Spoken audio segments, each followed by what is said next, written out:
Hello, welcome to this brief video that's going to take you through how we expect Learning Network schools to record and capture their work this year in support of participant schools across the Learning Network schools programme.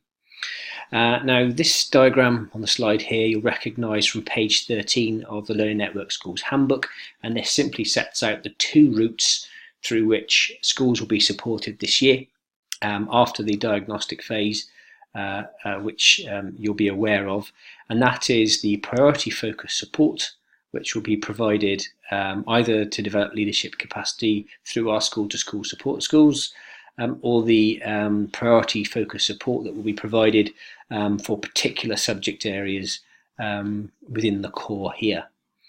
The second method then on the right hand side here is the Learning Network school professional learning support, where the vast majority of the support will be provided through specific professional learning programs or professional learning support. So if I deal with the Learning Network school priority focus support areas first, in terms of the information that we require you to capture, the first step is the planning meeting. Now, as set out in the guidance document, the initial planning meeting should be attended by the Learning Network school, the partnership school, and the challenge advisor from the partnership school, where the outcomes of the work that you're going to do in partnership should be agreed in line with the school development plan. What you'll then do is capture them via this Microsoft form. So if you were to click on this link now, it'll take you to this form, LNS areas for agreed support. And it will ask you then to complete some simple questions: Learning Network school, participant school, date, local authority, and this box is the one in which you capture the key areas for support. You only need to do this once at the first visit. Once we've captured those key areas for support, we will then, once you've submitted the form at the bottom here, that information will come to us, and we will make sure that those key area support are available for the schools to see, and I'll show you later in the presentation how that's going to work.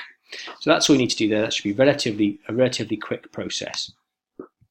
The next step will be once that work is ongoing, and once we're starting to work against those agreed priorities, we require the Learning Network school to keep an activity log of support visits and activity across the period of time that the support is being provided.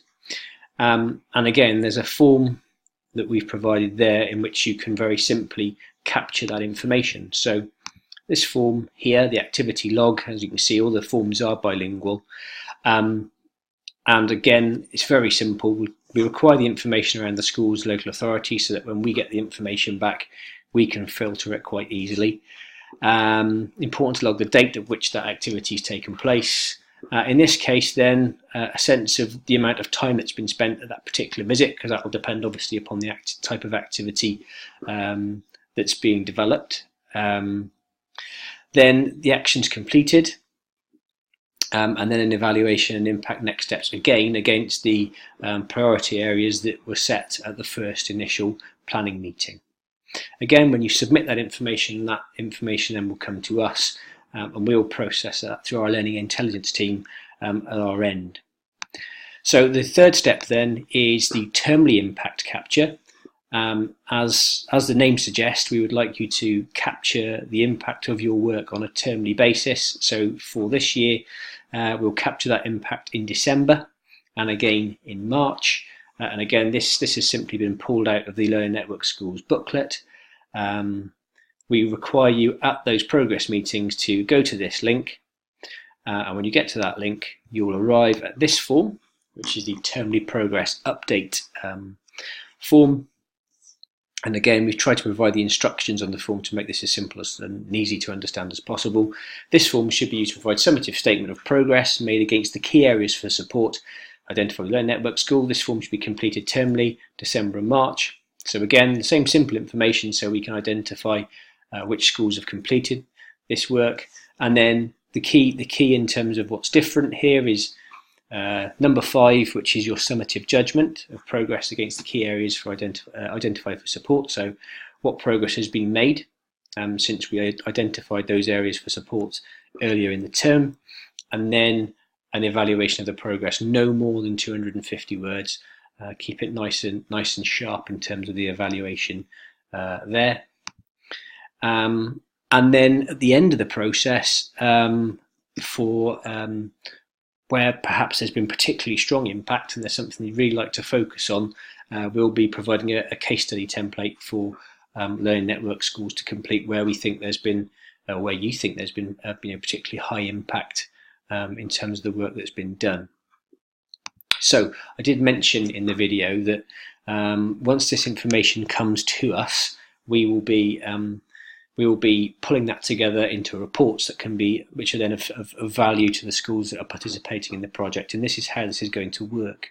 So for participant schools, for the steps 1, 2, and 3 that I've outlined on the slides there, the planning meeting, the ongoing monitoring, the termly impact capture, we'll make sure these are uploaded into your area on School Secure, so that they're accessible by the participant schools and by the challenge advisor.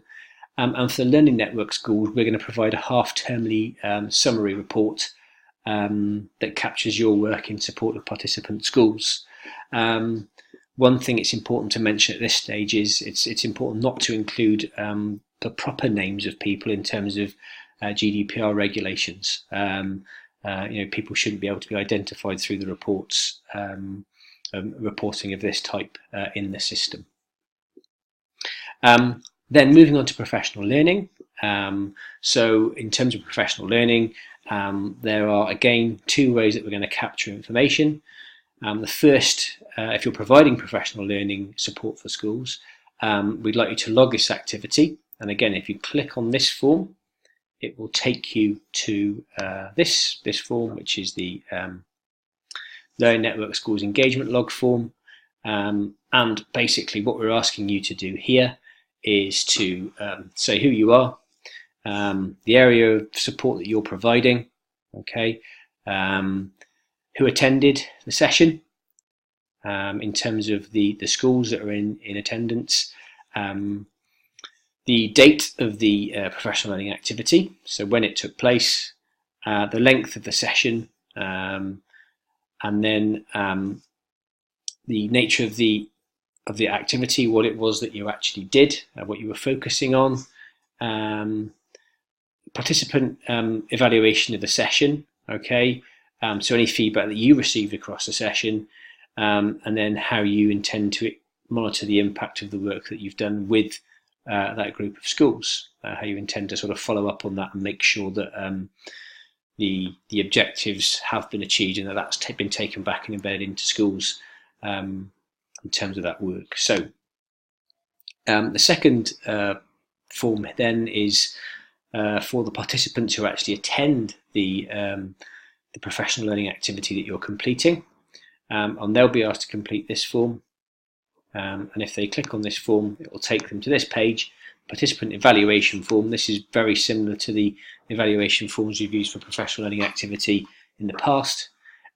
So basically, again, they will fill in their information and they will then provide a judgment against some agreed criteria here, and also then identify what aspects of the program they found were most useful, how they're going to change their practice as a result of what they've learnt, and how perhaps they might see some improvements in the way that the professional learning has been structured. So that's the participant evaluation form through professional learning.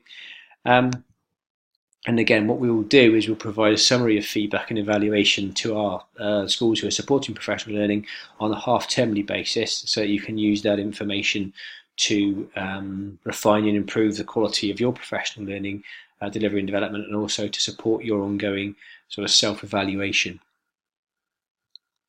So that's a quick tour through the ways that we'd like you to capture your work this year. Hope you found that useful. Obviously, if you've got any questions, please let us know.